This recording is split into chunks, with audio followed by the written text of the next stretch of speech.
Hello, friends. George here of George Salis's book hauls. It's been a long while, and it's going to be a long while yet after this, probably.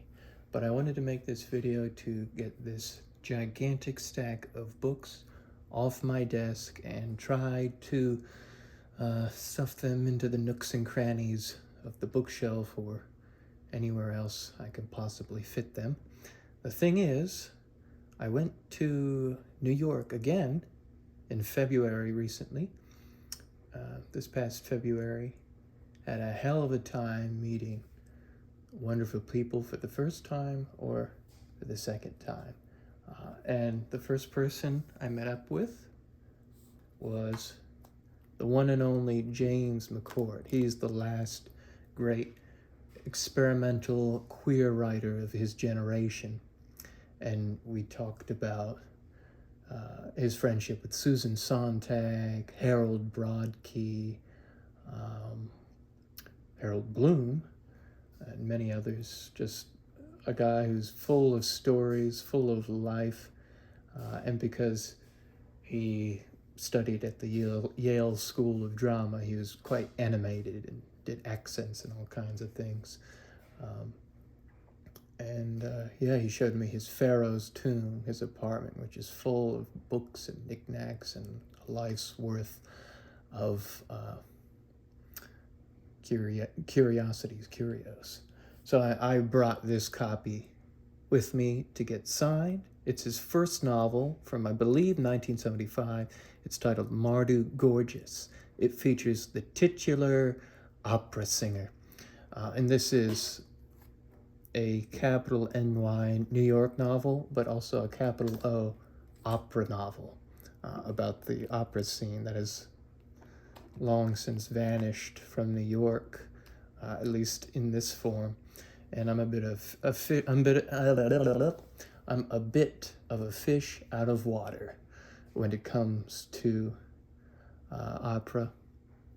So I don't know too much about it, but I was still able to enjoy the baroque and sensual and amazing sentence structures that James offers the reader.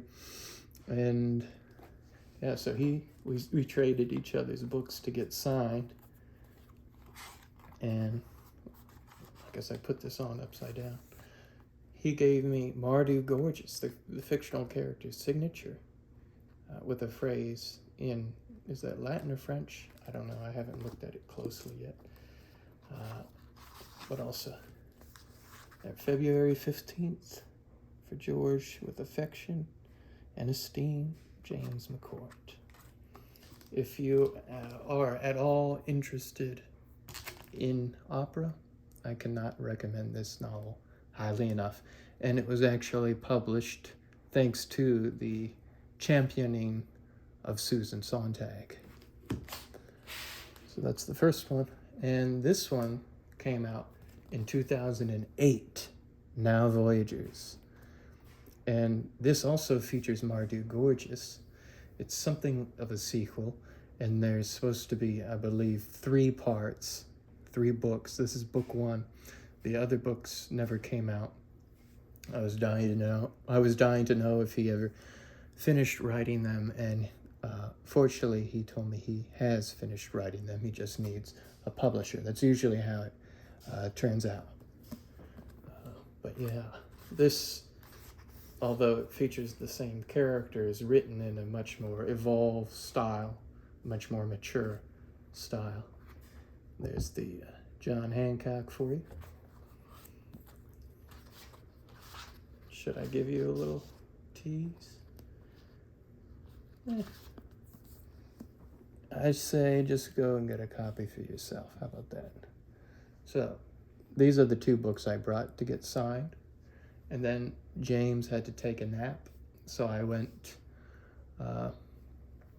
up to Mercer Street Books, and I found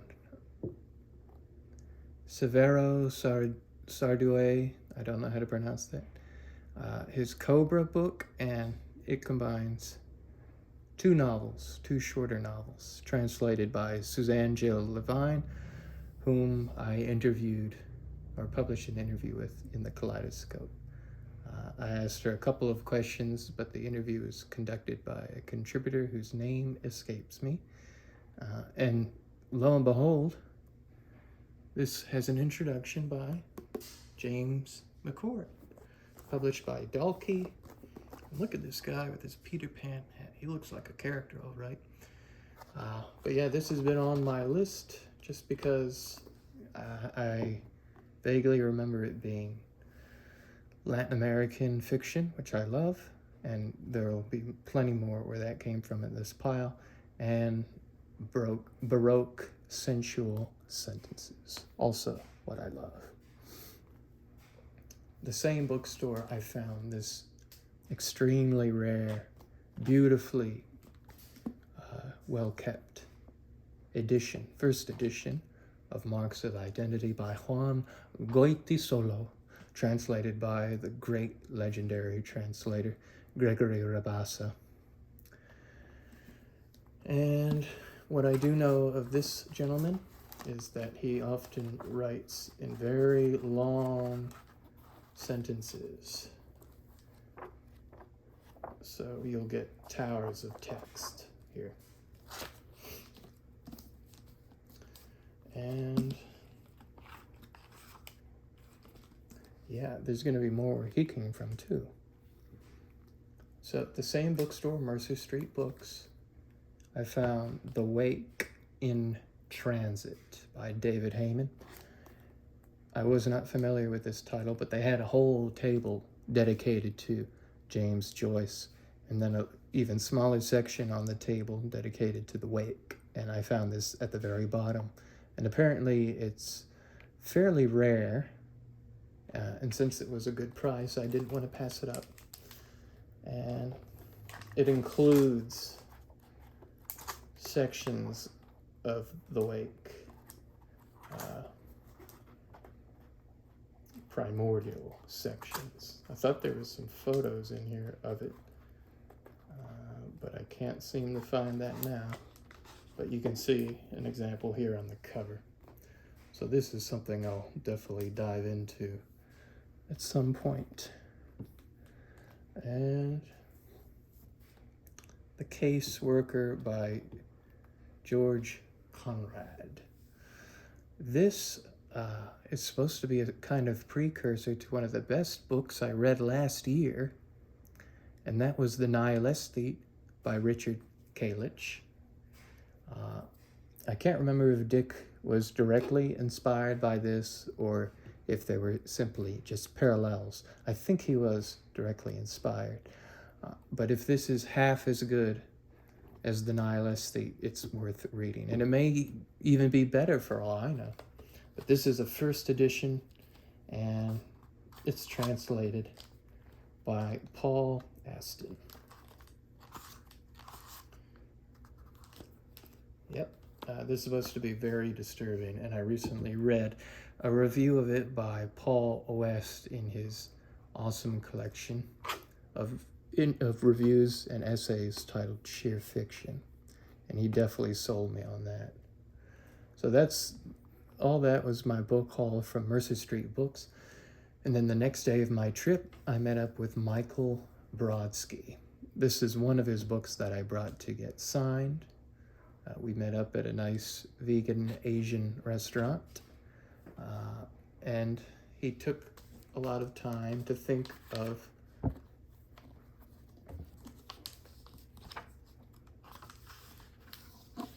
an inscription. He wanted to avoid cliches and the gushy stuff. He wanted something that was more meaningful and heartfelt.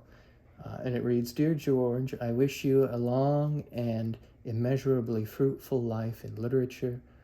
Michael, you are my hope for the future of our struggle." Thank you, Michael.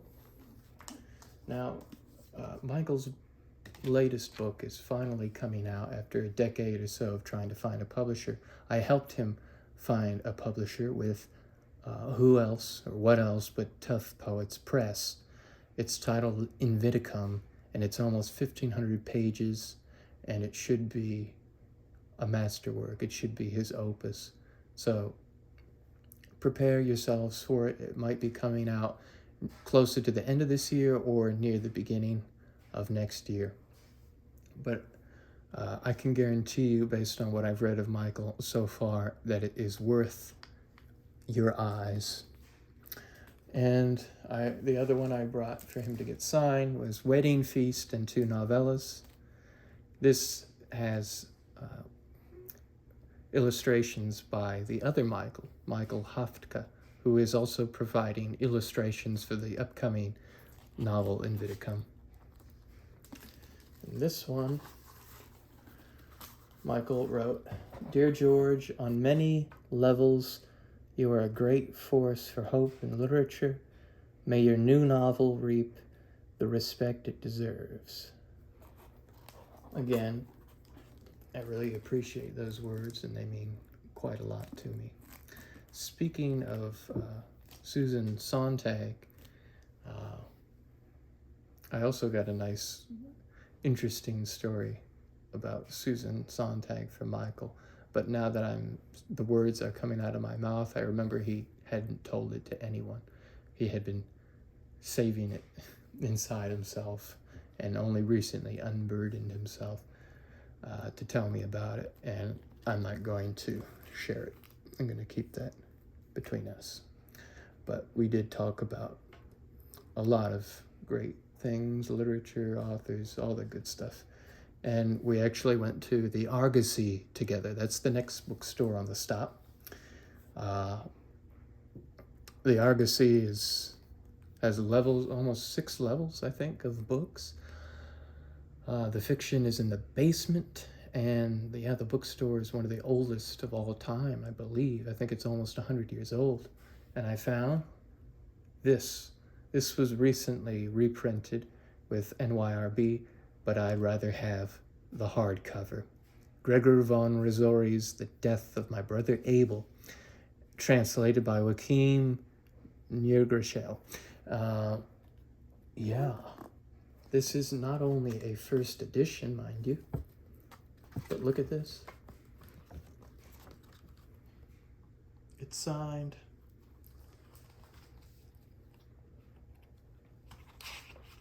And yeah, this is translated, I believe, from the German. It's big. Look at that nice, hefty spine. What else I found? Well, Insatiability by Stanislav Ignacy Vitikovich, translated with an introduction and commentary by Louis Iribarne. What I know of this guy is that he's very experimental, and to use a term I don't care for too much, postmodern, metafictional, and Ferdidirk is one that I wanted to read while I was living in Poland. I never did get to it, but as it happens, it had an introduction, I think, a blurb at the very least. I think it also had an introduction by Susan Sontag. She's omnipresent now. But yeah, this is extremely rare. This might be even more rare than Marks of Identity by Goiti Solo. So I was very happy to find this one. And the next thing I found in the Argosy is the ABC-darians of ABC-darians, as I talked about with Joseph McElroy. This is Alphabetical Africa. And for those who don't know, this is written using an Oulipian style of constrained writing in which all the letters of the first chapter are A. Every letter at the beginning of the word. So it's all alliterative A in the first chapter. Then the second chapter is all B or A. And then the second chapter is A, B, or C. So yeah, it starts off pretty insanely, but then it becomes a little more normal after a while, once he's allowed himself to use more letters at the beginning of words. But it's worth sharing how crazy it is. So, ages ago, Alex, Alan, and Alva arrived at Antibes, and Alva allowing anyone, against Alex's admonition, against Alan's angry assertion, another African amusement. Anyhow, as all argued, an awesome African army assembled and arduously advanced against an African anthill, assiduously annihilating ant after ant, and afterward Alex astonishingly accuses Albert as also accepting Africa's antipodal and annexation. Albert argumentatively answers at another apartment. Answers. Ants are Amazon? Ants are Amazon? So yeah, there you go. Unfortunately, Walter Abish passed away recently. I was trying to get an interview with him, and unfortunately that didn't happen. But he lives on in his amazing works, so I do stress for you to seek out his works. And another one from the Argosy, first edition of The Lost Steps by Alejo Carpentier, translated from the Spanish by Harriet de Onís. This is another classic, another staple of Latin American fiction, I believe also magical realism in particular, but I'm not 100% sure. But yeah, I love the kind of 70s style of the font and the colors on this. And that's it for the Argosy. I then went to Codex Books on another day of my trip, and I found Count Julian, a novel by Juan Goytisolo. And there's Goytisolo again. As I told you, there's more of him. Look at that collage cover. Well, when I showed this acquisition to my friend Wendy Walker, we went to go see Endgame, not the Avengers. Endgame by Samuel Beckett at the Irish Repertory Theater. I showed this to her, and she said, "Oh, well, that's part of a trilogy." I said, it really is? I didn't know. I was just grabbing it because I'm interested in him in Latin American fiction.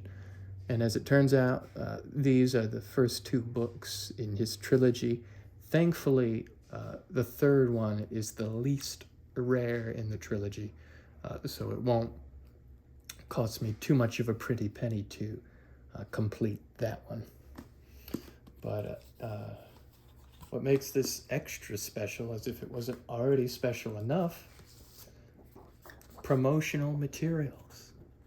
Wendy was looking at this photo and she said, "Ooh, he's handsome." He definitely has a certain dapper quality to him. Nice jacket. And what else? Yeah, so back then, 1974, this book was $7.95. And then it has all the marketing lingo, and also an essay, writing in an occupied language by the author himself. So, very cool find. And yeah, can this haul have been any better? They're also selling postcards at Codex Books, and this is one of two postcards I got.